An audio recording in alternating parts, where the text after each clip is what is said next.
I got to tell you, as franchisees, as owners and operators in this room, I think there was something similar going on in my mind at that time and what probably goes on in your mind every single day or every single week running your business. And that was, I felt like every single day I came into the squadron, whether it was the week after 9/11 in New York or the 9 months back in California when I got back in to my home squadron, and I was flying Homeland Defense missions every single day over all kinds of high interest targets. And it felt like every day I came into my squadron, the one thing that was constant was change.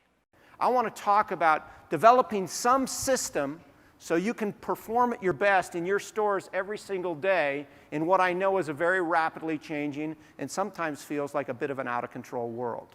Briefing says, you may be the best and the brightest fighter pilot in the world.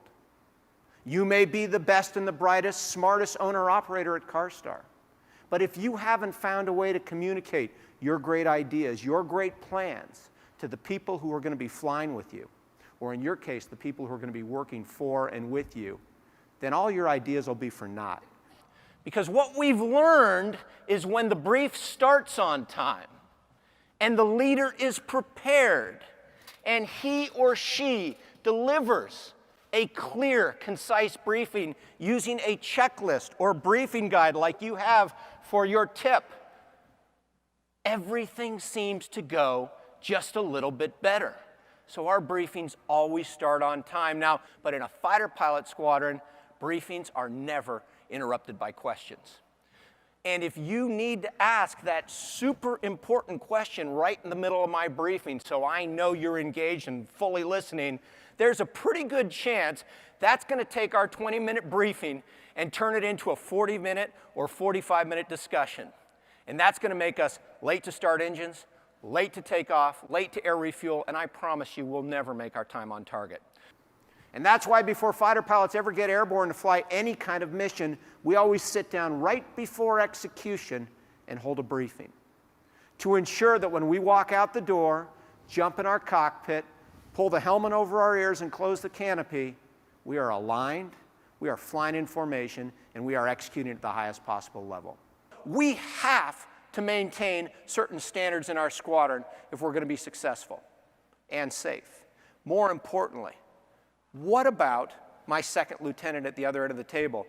General John, chances are pretty good in combat. You probably won't go fly with us. You'll be back in the command post smoking the big cigar directing traffic.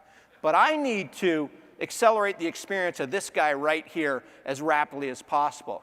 So we have to debrief so he can learn from the things we're doing well and the things we're not doing so well, and we can reinforce the standard with every person in our squadron so we're all operating at the same level. And I bet you it's fair to say that no one in this room has ever had the perfect day, the perfect week, the perfect month, or the perfect quarter.